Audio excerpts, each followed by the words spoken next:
चलिए दोस्तों, मैं देवेश कुमार पाठक एस्ट्रोलॉजर आप सभी का अपने YouTube चैनल अल्टीमेट ज्योतिष गुरु में हृदय से वंदन करता हूं।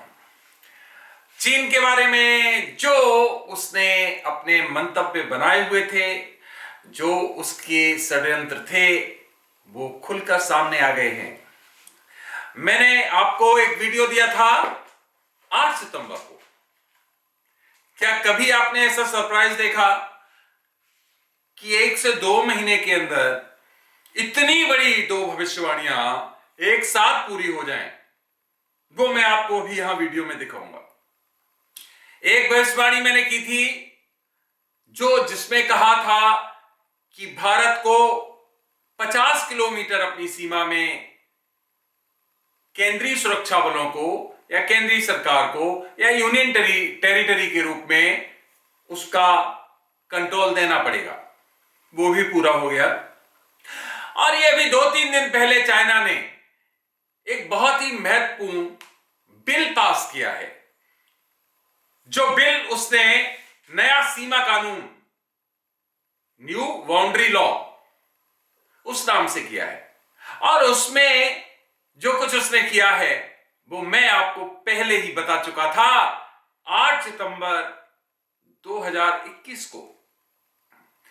पहले एक क्लिप सुनते हैं, क्योंकि मैं आपको पहले सुनाता हूं, बताता हूं मैंने क्या बोला था, और उसके बाद उसका रिजल्ट बताता हूं कि हुआ क्या। तो ध्यान से, ये क्लिप छोटा है बहुत, 2 पार्ट्स में आपको बताता हूं और फिर बताता हूं कि इसका रिजल्ट क्या हुआ। उसके बाद आगे बताता हूं कि आगे क्या परिस्थितियां होने वाली हैं, चाइना आगे क्या करेगा। तो चलिए पहले क्लिप सुनते हैं। करते हैं, ये है हमारे पड़ोसियों की चाल। समझ सकते हैं, मैं चाइना और पाकिस्तान की बात कर रहा हूं। देखिए, यहां पर जो आज मैं बताने वाला हूं बहुत ही महत्वपूर्ण है। क्या है कि आप क्या नई कॉन्स्पिरेसी हो सकती है और होगी, आप सुनेंगे आगे क्या आने वाले कालखंड में सुनेंगे। ऐसा जो मैं आज बोल रहा हूं, डेट और टाइम नोट कर लीजिए। आज 8 तारीख है, 8 सितंबर है, और इस समय टाइम की लगभग शाम के 8 बजने वाले हैं। ये वीडियो आपके पास पहुंच जाएगा 1 घंटे में। आप टाइम डेट नोट कर लीजिए और देखिए कि कुछ समय बाद, कुछ कालखंड के बाद आपको इस तरह की न्यूज आने शुरू हो जाएंगे।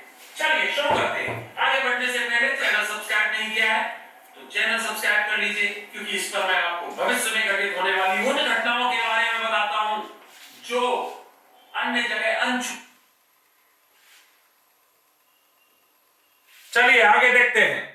ये मैंने आपको टाइम बताया था कि कब मैंने कहा था, क्यों? अब आगे सुनिए। घनी बस्तियां धीरे धीरे बसाने का प्रयास करेगा। ठीक यही प्रॉब्लम इन क्षेत्रों में होने वाली है। तो चाइना का क्षेत्र, जहां मैंने ये अंडरलाइन किया हुआ है, पूरा का पूरा क्षेत्र आप देख सकते हैं।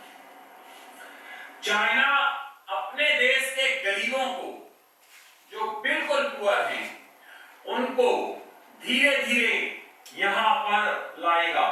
इन क्षेत्रों में आप देखेंगे कि उसकी बहुत कॉलोनीज बस रही हैं। कॉलोनीज का मतलब गांव के रूप में हो सकते हैं, कॉलोनीज के रूप में, और धीरे धीरे यहां वो इंफ्रास्ट्रक्चर देना शुरू कर देगा, इंफ्रास्ट्रक्चर देगा इनको, और घनी आबादी यहां पर भी बसा देगा। अब इंडिया के क्षेत्रों में बहुत आबादी नहीं है, इंडिया के क्षेत्रों में आबादी नहीं, यहां पर कंट्रोवर्शियल आप समझते हो J&K है। तो इंडिया चाहते हुए भी इन क्षेत्रों में बहुत बड़ा सैनिक अभियान नहीं कर पाएगा। और एक परिस्थिति ये आएगी, अगला पॉइंट बहुत ही महत्वपूर्ण सुनिए। एक परिस्थिति ये आएगी कि इंडिया को स्ट्राइक तो करना ही पड़ेगा, चाहे भले सीमित करना पड़े। साथ ही साथ अपने जो भी आउटस्कर्ट्स हैं, जिनको सीमाएं कहते हो, बाउंड्रीज कहते हो, उन बाउंड्रीज के एक निश्चित भाग को, वो 30 किलोमीटर हो सकता है, वो 40 किलोमीटर हो सकता है, सीधा सीधा या तो सेना को देना पड़ेगा और या केंद्र के डायरेक्ट कंट्रोल में लाना पड़ेगा, जिसको या तो यूनियन टेरिटरी का दर्जा दिया जाएगा या केंद्र सरकार अपने हाथ में लेगी। इन परिस्थितियों के बाद कौन से क्षेत्र होंगे वो, यहां से ले लीजिए पूरा जो भी क्षेत्र है। चलिए, ये वीडियो आप सुन सकते हैं जाके। 8 सितंबर को शाम को 8 बजे मैंने ये शूट किया था और उसी समय अपलोड करके आपको दिया था। आज 28 अक्टूबर है। इसका मतलब है 48 डेज केवल बीते हैं और 48 डेज में ये दोनों ही महत्वपूर्ण भविष्यवाणियां पूरी तरह से आपके सामने सत्य हुई हैं। पहली, इंडिया ने अपने 50 किलोमीटर सीमा क्षेत्रों को बीएसएफ को दे दिया है, जो आपने बताया, अभी देखा होगा, काफी कंट्रोवर्सी हुई थी। और दूसरा, अभी 3 दिन पहले चाइना ने एक विधेयक पारित कर दिया है, जो कि एक नया सीमा कानून के नाम से जाना जाता है, न्यू बॉर्डर लॉ। इस पर्टिकुलर कानून के बारे में दुनिया के कई देशों ने प्रतिक्रिया दी है, अमेरिका ने भी दी है, इंडिया ने भी दी है कि यह कानून बहुत खतरनाक है और यह पड़ोसियों को प्रभावित करने के लिए तैयार किया गया है। मैंने एग्जैक्टली यही बोला था कि यह सीमा के जो किनारे हैं, बाउंड्रीज के किनारे, वहां पर ये लोगों को बसाएगा, वहां ज्यादा से ज्यादा विकास करेगा, वहां पर अपने जो मिलिट्री इंस्टॉलेशंस हैं उनको बढ़ाएगा। इसके पहले भी एक और वीडियो पड़ा हुआ है, आप उसमें जाके देखिए, उसमें मैंने और भी वर्णन किया है चाइना के बारे में कि इस तरह से सीमा क्षेत्रों में यह कार्य करेगा।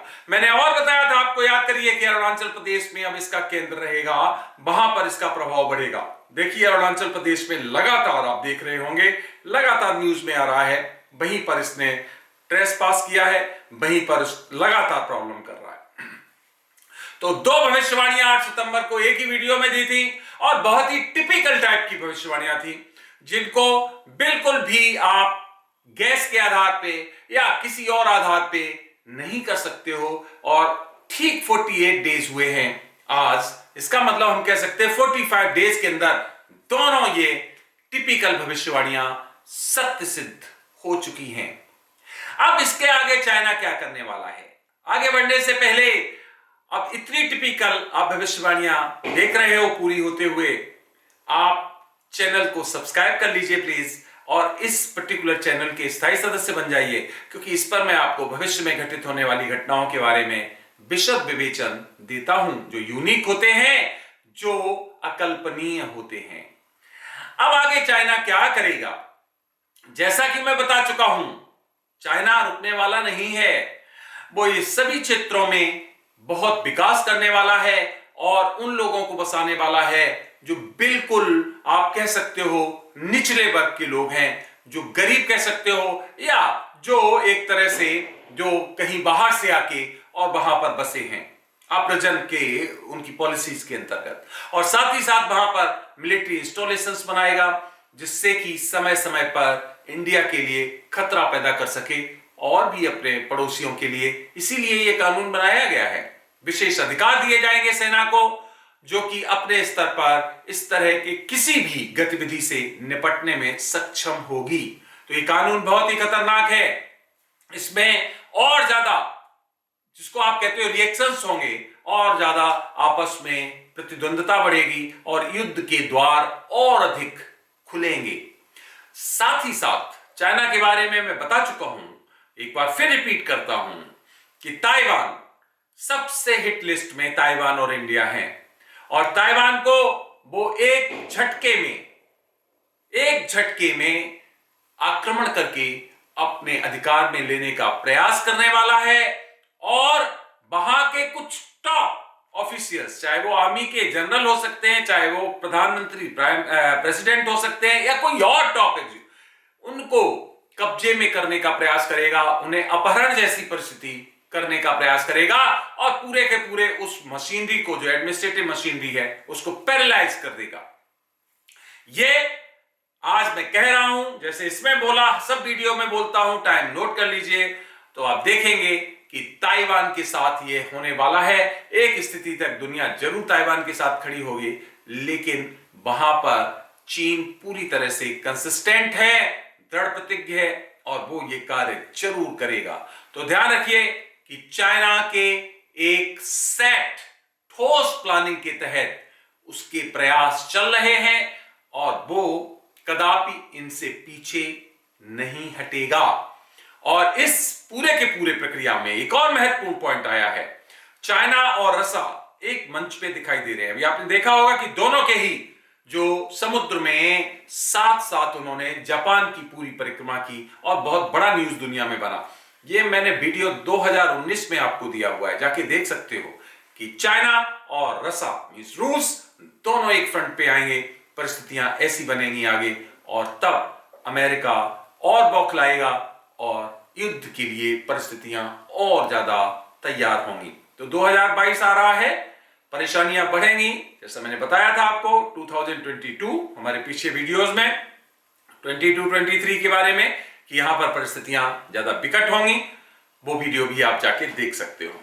तो फ्रेंड्स, अब चाइना आपने देख लिया, जो मैंने बताया था, लगातार मैं बता रहा था, आपके सामने है, उसका पर्दाफाश हो गया है, उसकी उन पॉलिसीज का कि जो क्षेत्रों को अपहृत करने का, उन पर कब्जा करने का, अब आप देख सकते हो कि उसने ये नियम बना लिया है, कानून बना दिया है, और उस कानून के तहत वो और सरलता से आगे बढ़ पाएगा, क्योंकि अब वो वहां के जो ऑफिशियल्स, जो आपके खासकर जो रक्षा से संबंधित हैं, उनको और अधिकार मिल जाएंगे, और सीमावर्ती क्षेत्रों में वो और ज्यादा खतरनाक रूप से व्यवहार करेगा।